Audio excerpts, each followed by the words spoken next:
Welcome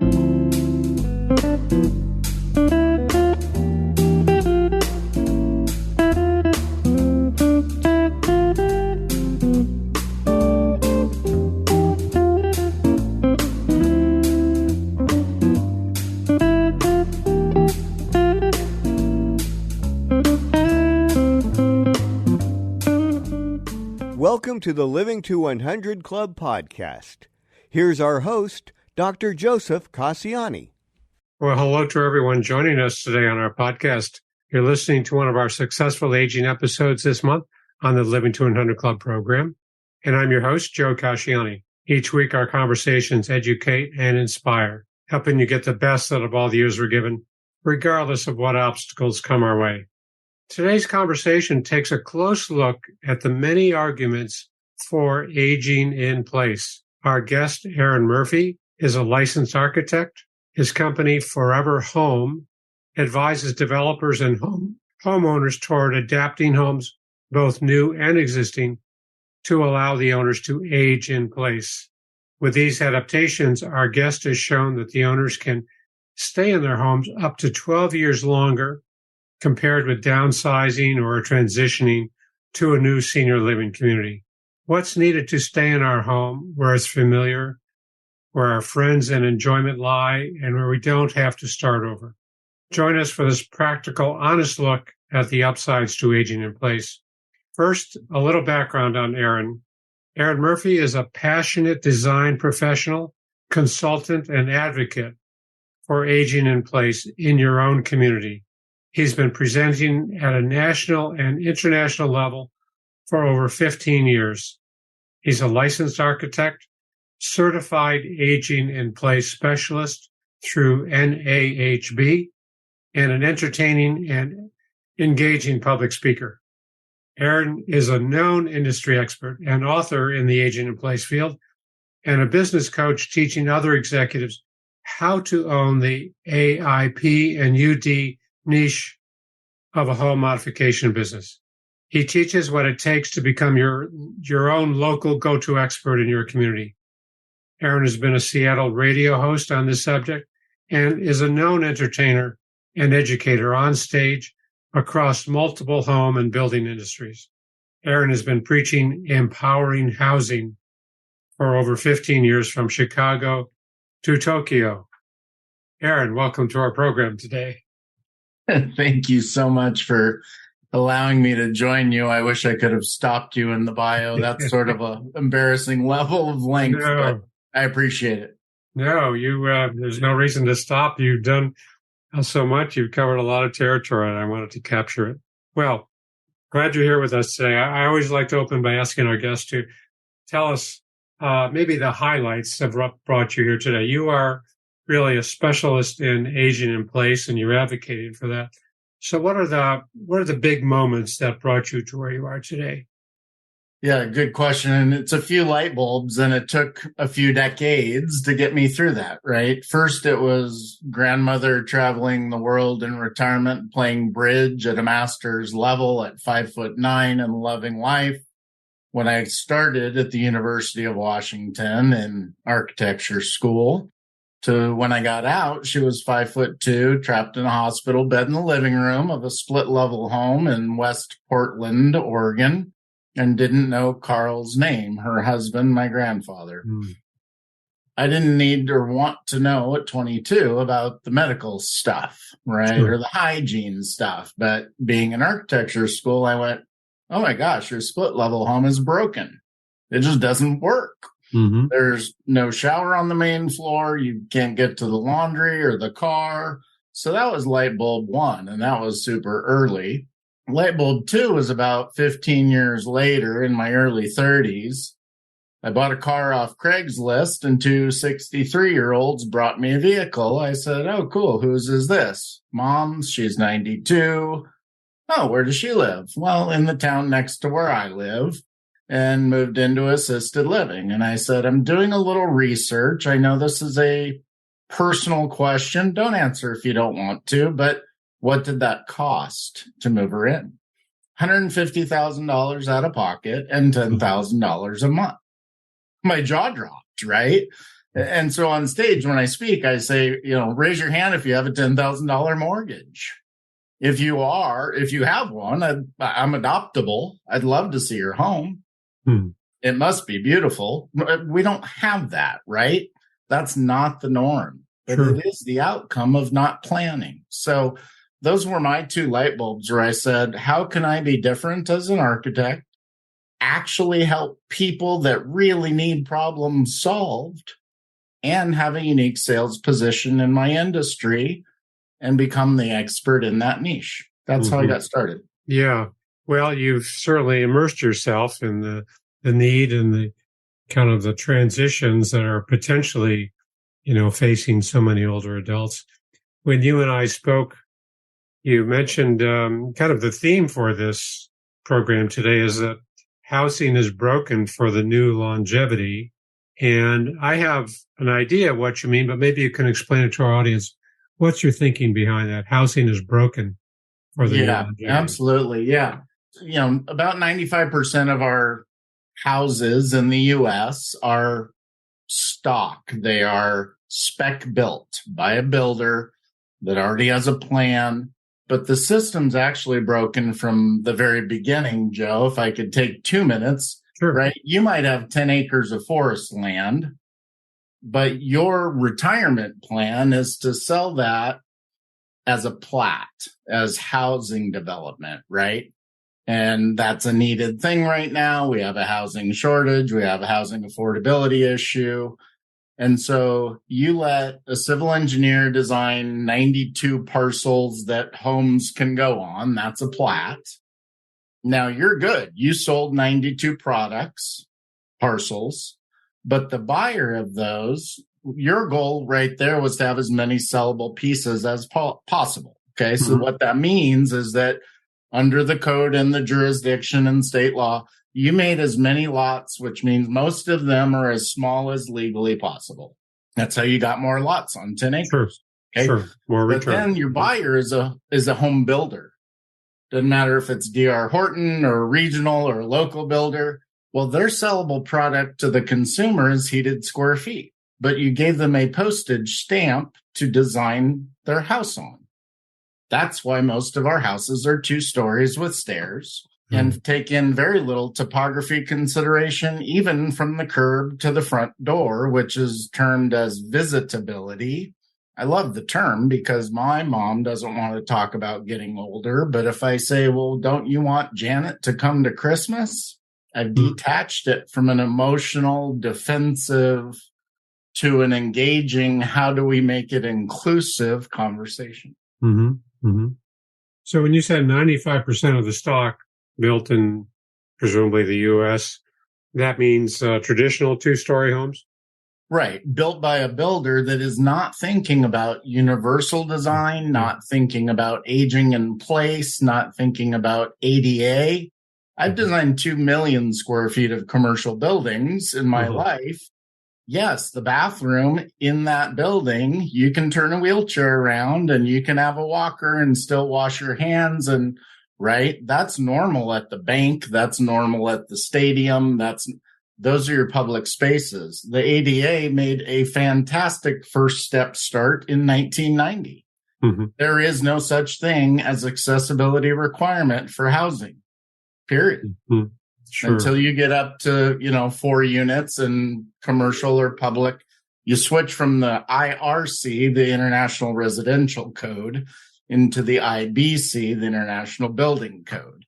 That's where the ADA lives. So if we had unlimited land, we know we don't, but if we did, we could build more sprawling residences and have more room for the doorways and bathrooms and all of that. But we don't have unlimited land, so we have to condense it, right? We have to put as many people as we can in these small postage stamp size lots. Right. But at the same time, if most of these houses are 24, 2,600 square foot family homes for the first and second time buyer that is under 40 years old. That is the sales market for the spec builder, or used to be. What they're about to find out is that There are more older people looking for, number one, less square footage to acquire and store crap in, excuse my French, less to take care of, right? Products that last longer, that you don't have to paint and stain every 3 years. We want freedom that comes with low maintenance living. And so if you were to go ask your real estate agents in your area, what sits on the market for the least amount of time in the last 5 years, the answer is first Ramblers, although a 50s Rambler, the doors and halls are still too thin. But second is at least primary bedroom, used to call it master, primary bedroom on the main floor. Now I take that a step further, and we design houses with better layouts for roll-in showers, zero threshold, doorways that don't get in the way. In a spec house, you have a 5x8 bathroom. Good example, Joe. And when you fall in the bathroom because it's wet and you're getting older, you lost your stability, or maybe you blew an E out, I don't know, you're blocking the door. That costs the EMT 90 seconds trying to save your life. Design matters. Good design matters. And good design disappears. We're not turning houses into hospitals. We're making design that works for everybody. Yeah. Oh, I love that line. Yeah. Good design disappears. So it doesn't stand out as being so different. It just becomes part of our day-to-day life. Yeah. So really, that's the entree into aging in place. And you've already touched on a few of these changes. How do you define that, or how do you kind of explain this whole concept of aging in place? Is it all about adapting our homes to living longer and providing whatever aids that we need? So you only sell two things in life. Now, I'm not a PhD in marketing, but I've learned this by owning multiple businesses and being an entrepreneur for 20 plus years. You only sell solving a pain point or making a dream come true. And so if you think about anything you offer in that context, then the answer to your question really kind of starts with, we're selling the dream of independence, autonomy, and freedom. That's what you're offering by offering a house that will work for you in any chapter of life. And this isn't just about aging. We've designed a garage retrofit for a 4-year-old with Rett syndrome so that they could have an independent life on site, on campus with mom and dad, but have an apartment. Okay. Anybody. I've blown my knee out. I've torn my Achilles. I've had shoulder surgery from a ski crash. Your needs are different when your ability is different. It's going to happen at some point. And nobody that designed a house that you bought off the market, just the standard spec house, nobody thought of you. They tried to think of everybody, and that means they didn't think of you. Yeah. In the world of disabled, understanding that I have of disability is that we're only disabled to the extent that our environment cannot help us with our handicap. Correct. So I think the second part of answering your question, Joe, from a designer's perspective is 70% of my recommendations probably fall under the term universal design. Works better for my 6-year-old, works better for my 86-year-old. Okay. And that's simple things like paddle switch lights, not finger pinch lights, the height of your outlets. There's a number of things. Universal design has 7 principles. But the other 30%, I'm actually spending the time with you as a designer, Joe, to peel your onion. Because I believe the truth is 3 levels deep. I have to stay in your conversation long enough to get there. What I'm looking for is, what happened to both your folks? What are you genetically predisposed to? I'm going to have different recommendations if all 3 of your dad's side got Parkinson's. I'm going to have different recommendations if all 3 of your mom's side lost hearing or eyesight. But with good design, again, change of color on material level, right? Horizontals to verticals, darks to light. I can notify you with safety information without actually putting yellow bumps and red stripes on things. Mm-hmm. Okay. White vertical surfaces cause vertigo in Alzheimer's patients. Glare, which is why you quit wanting to drive at night because it scares you, is 200 times more debilitating at 90 than it is at 20. Things change in our body. I wasn't wearing readers 3 years ago. Mm-hmm. Things change. Your house needs to be able to change with you. So, 70% universal, that would be smart design for anyone. Right. And 30% more custom, more individualized based on what a particular client's needs are or anticipated needs. Is that what you're saying? 30%? Yeah. For simple, lick your thumb and test the wind numbers. Yeah. Round numbers. That's about how that plays out. Yeah. Well, that's helpful. So, for people that want to live in their own homes, what are the big changes that they typically face? The two big sticking points typically are either getting into the home from the curb to the front door or the door you use. And if it's the car door, is there an elevation change to get in to the ground floor? Mm-hmm. Sometimes that's as simple as renting a ramp for 6 months. Mm-hmm. If we have a significant change and then our prospectus for life expectancy is short for somebody in caretaking terms, then maybe you rent a ramp. There's so many ways to skin this cat, Joe, that what I'm finding is that R&D at the product level is far ahead, right? When I went to Japan to be on a TV show about aging in place, Japan is 15 years older per capita than we are. Mm-hmm. So they had to start doing the guinea pig work of testing lots of things. Now, in the United States, there's a spoon that will offset your Parkinson's shaking, and you can eat cereal with milk, and the spoon stays still. My point, though, is that right now, everybody's working in silos. And an architect really is quarterback and concierge of the team. And that's what we're trying to do at Forever Home. So with regard to the 70% of a house that just works better, we've started populating our website with aging in place stock plans. Small homes under 1,200, mid from 1,200 to 24, and the grand plans that are above 2,400. Now, you might want to make modifications for your own lifestyle, but that's a good place to start. Mm-hmm. Okay, so you mentioned one of the big changes is access from outside. What else do we encounter typically when we so for me, safety-wise, falls are an issue, right? A third of falls, I think somebody goes to the hospital for a fall every 11 seconds in the U.S. A third of falls are recurrent. Anyway, there's astounding stats around falls. Mostly that happens in a wet environment. So mostly that is the bathroom.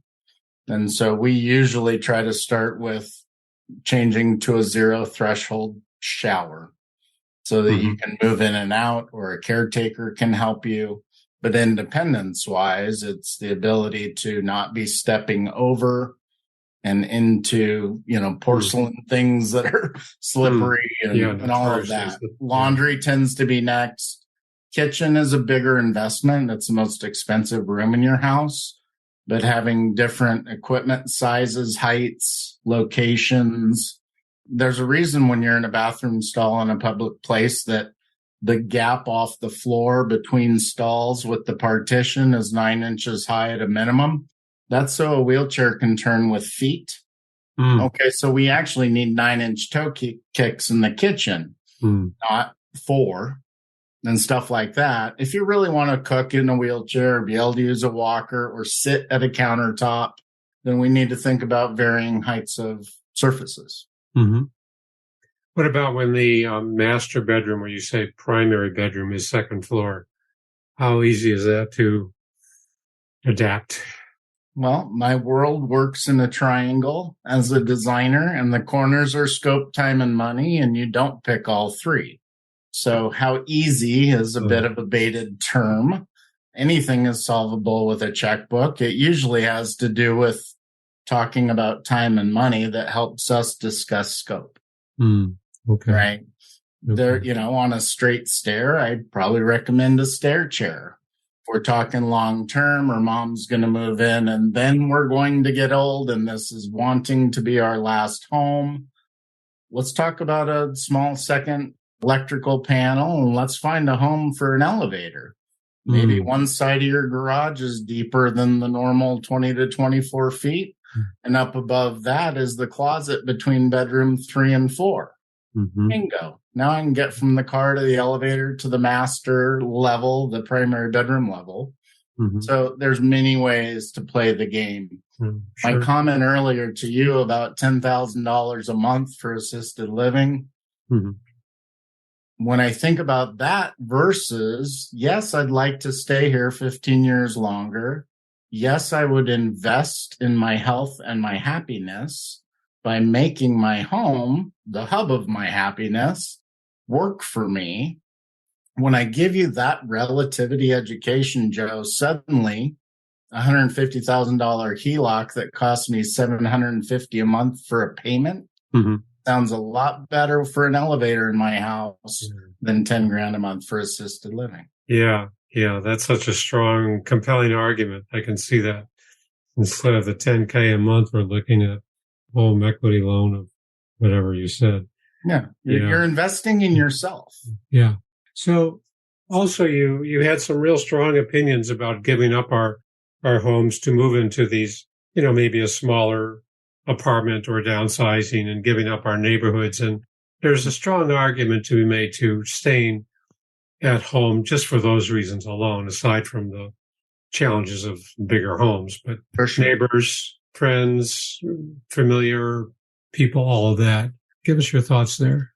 Yeah, thanks for bringing it up. A lot of your vision, and Joe, this can be interactive. It doesn't have to be me talking at you. Let's talk with you, right? Think about your vision of what makes you happy. Well, I mean, once you're done with the identity that goes with work or career or child raising, you start to get your identity out of community. I know I personally was replaced by a pet. When I went off to college, so I was joking about that. My parents just had their 50th wedding anniversary and I did a slideshow for them with music from the early 70s. And I joke because as I was going through the slides, it went from pictures of, I was an only child that was medically, they couldn't have another one, but it went from pictures that I was always me and them. The minute I went to UW, the rest of the pictures are them and the dog. Yeah. Right. So when you think about your pets and your garden and your neighbors and your front porch, and that all encompasses the feeling, mental, physical, spiritual feeling of home as a place that's not just four walls. And then if you want to couple back in anything financial, moving can cost up to 20% of the value of the sale of your home. So there's 100 reasons no one wants to move. And that's why AARP polls, it's 89% first time asked. Do you want to stay home forever? Yep. Sure. Yeah. As attractive as these communities are, the retirement communities, senior living settings, and they're very nice. I'd like to put my list on a number of them that I've seen. It's hard to weigh the pros and cons of these settings, right? I mean, look at the social activity, the engagement opportunities, the programs, the activities, the meals, the dining, everything that comes with it. And compare that to holding on to my own brick and mortar, my own home, my own kind of identity, as you said. Yeah. That's a tough call. It is, right? And you just tripped over the threshold where at the end, it's not my decision, right? I make educated, informational, providing data to you. But at the end of the day, only you can decide for you. Most people, the older we get, the less we like change. But there will always be a spot. And that continuum of care, independent living all the way to memory care, they openly admit they're a multi-billion-dollar industry, and they openly admit they only capture 5 to 8% of the population. There must be something that's not more attractive, there's always a point where it makes sense. Maybe a spouse dies and we're worried about social isolation, right? Mm-hmm. Or just straight safety. If we need round the clock care, clearly we're in a caretaker shortage in general right now. Pros and cons to being there, right? Can you tell what's happening with mom or dad? Yeah. Or is it another step removed? There's a ton to think about. Yeah, it's not. Yeah, you're right. There's so many variables that come into play, and that 5 to 8% is still a pretty big number, isn't it? Yeah. That's why I started that sentence with a multi-billion-dollar industry. Yeah. So that 85% from AARP who want to remain in their homes, that's still the difference. That still leaves 10 to 15% of people that are ready to say, okay, I'm done with this overhead, over, upkeep and all of that. So I want to change. And the last piece I'd add to that, if anybody's doing this mathematical equation in their head right now, is that there will be the cost. Well, there's two things to think about. One is the cost of if not. Right. The biggest fear is not making a decision until a fall makes a decision for you. And that's to the planning discussion. We've been working on getting my father-in-law and his wife for 8 years just to have a meeting with an attorney. Okay. And it just happened last week. But compared to 8 years ago, dad can barely walk. Mom's got dementia. We're in crisis mode with this decision making, and it just makes it harder. Now, the joke from the attorney, he's 60. He said, I've been running my own law firm for 35 years, and my mother at 85 just told me in my face that I don't know anything about the law. So you never quit becoming the child as the adult caretaker trying to give advice. Everybody's trying to do their best, but this thing it's emotional, it's financial, it has some sense of urgency and permanency and mortality. Yeah. And that's hard. Yeah, I think you bring up a good point there, because all things being equal, it could be a decision between moving from my home to the senior living setting, but it's never a place where things are equal, because there's always going to be these new variables, the personal variables, the necessary decisions to make. And we know that making it in advance is always better than making it in a crisis mode, as you're saying. So when we have a fall or dementia sets in, or maybe a stroke, that's not such an easy decision, or maybe it becomes easier. Probably easier. Well, okay, but to give up that independence. To give up, right. But as far as you wanting to hold on to your own autonomy and freedom of choice, you've given that up if you wait too long to talk about it, and then something happens to you that is instantaneously putting this decision in someone else's hands. Yeah. So it really argues in favor of making these changes to our home before we're forced to make some decision. Right. Exactly. Right. Because I get a phone call twice a month at my architecture firm. Mom fell. She's having hip surgery. She'll be in inpatient rehab for 6 weeks. Here's what I need when she gets home. I can't do that in 6 weeks. Right. Permitting takes 6 months. Therein lies the need to plan, even though you don't think you need it yet. Yeah. Being put in a position where we're forced to make a quick decision is never good, right? No. Especially these major life decisions. So in terms of someone, weighing these options, what are the main considerations that an individual should consider? Maybe a married couple, or maybe a solo ager. What are the big decisions to think about? Yeah, good question. So I don't know it all, and I don't claim to know things I don't know, which actually sort of leads me to Forever Home's goal is going to be that we have the resources on our website, and we have the knowledge and connections nationally. And so AARP does. My point is that in my mind, this is a question for what I call the Thriving in Place Dream Team. Okay? And it is going to involve an elder law attorney, might involve discussing a reverse mortgage. Definitely probably need to know a contractor who's licensed and bonded and vetted and comes recommended. Probably need a couple of resource connections for the option of starting to interview in home care. Right? There's all sorts of things that come into play, but we can typically, because we've been doing it this long, we can play quarterback and concierge. And for us, it might be 2 phone calls away versus you, it's Google, and I don't have a clue where to start or who to believe. So what someone see on your website, Forever Home?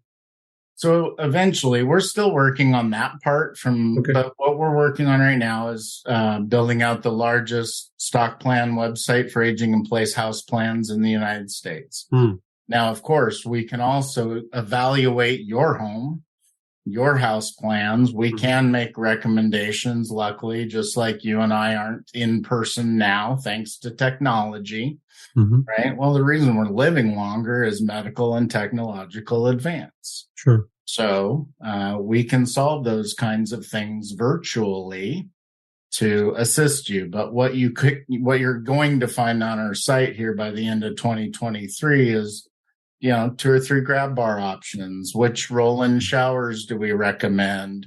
Who's getting the best results for elevators? The cool part about elevators, just like your phone is smarter than the shuttle that landed us on the moon, right? Things get smaller and cheaper and smarter over time. So, we're headed that way with product. But again, you don't know where to start. You don't know which 16 products, let alone then which brand is best. And then, I can tell you where to put a grab bar on the wall based on the ADA code book. We probably want an occupational therapist if we're actually discussing inherent changes coming or familial expectation of the future for medical things that'll change for you. It's all team to me. To me, it's, more brains is better. Yeah, no, I can appreciate that. I've worked in healthcare enough to know that the interdisciplinary model is really the best, where you have all different specialties giving and taking and offering recommendations. So that's what you're talking about too, and you're advocating as well. So you told me about a 12-module course or your book. Tell us about that. Sure. So I wrote a book on aging in place 13 years ago, and that's B2C. That is for the consumer. And it really is to get you started thinking. There's other books that give you room by room ideas. Mine is not that. It's a really quick read that'll just make your brain spin and make you lose sleep about getting this started. What do you need to get started thinking? What happened, Joe, is over 15 years and 2 million square feet of design, and me thinking about how do I own my niche? How do I have a unique sales position as an architect and actually change people's lives? We have become, in the Seattle, Washington area, the known expert for aging in place. If you lived in a tri-county area around me and you called a contractor that I've never even met, if he came to your house and you said something about your wife aging in place, he would stop the meeting and say, "Oh, I heard the words aging in place. Aaron is who you call." Okay. And I realize now, with where we're going demographically, I think in the next 18 months, we have more 65-year-olds than we have under 5 for the first time in history. We'll be swapping. Right. For the first time ever. I'm now going to go train the trainer. That's what we've set up with Forever Home Coaching. There's a lot of 3-day courses out there, CAP certification, the one I have being one of them. If you think about that, Joe, by the time you take out breaks and lunches, that's 18 hours of education. Well, I'm not letting you in my mom's house with 18 hours of education to make a decision about how her future will turn out. So what we're doing is saying, look, we've built a business that now does 7 figures in gross sales a year. And we started as a solopreneur. And this is how we became that expert. And now we're going to go teach you what we did, because we need 1,000 Aarons in the United States right now. So that's the modular course you're referring to. That is, yep. Yeah. And you can do it as a DIY course that comes to you evergreen any hour of the day. or you can add on being coached by us about the coursework. Yeah. Valuable resource. That's a major contribution. I gold stars to you for helping to spread this word and helping others in, similar positions learn more about what are the principles, what do you need to consider, how do you bring in the different team members to make it successful. That's great. Joe, this was my midlife crisis. So I turned 50 this year. I will. I joked to my wife. I said, look, honey, my turning 50 panic, there wasn't a Ferrari, there wasn't a 20-year-old girlfriend, but I do need to go ahead and make sure that I just have to find out. I've already been doing it for 15 years and I've been doing architecture for 30. I need to go tell the nation about what I do and see if they're interested. Yeah. Well, I'm happy to help share that message. Your website is foreverhome.com. Foreverhome-us. -us. .com. Yeah. Okay. Well, Aaron, really enjoyed talking with you today. I'm glad we touched on some very important subject, help people with their decision making. I consider successful aging to really involve a lot of informed decision making, and this will help to provide some of that information. Yeah, I hope it's a good resource for your listeners. Yeah, me too. It looks like we're out of time for today, though. But before we wrap up, I just want to remind our listeners to visit my website, living2100.club, sign up for my email list, and download a free copy of my 9 tips to make living longer enjoyable. You'll also see an option to contact me with your questions and comments. I welcome your feedback. Aaron, thanks so much for being a guest on our show today. For those who might want to contact you, how can they do that? Yeah, so AARON at foreverhome-us.com. Shoot me an email, or the office number in Seattle area is 360-881-0282. Blessing and an honor to share some airtime with you, Joe. Yeah. Well, thanks so much. And thanks to everyone for tuning in. I hope to see you next time.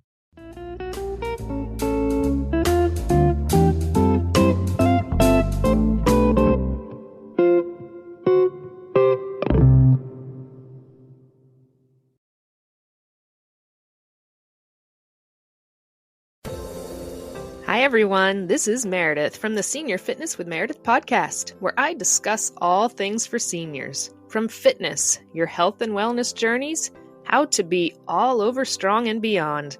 I also have my mini podcast called Motivation with Meredith. It's a great, quick motivational pick-me-up for your days. Join me, listen now, search for Senior Fitness with Meredith on your favorite podcast platform.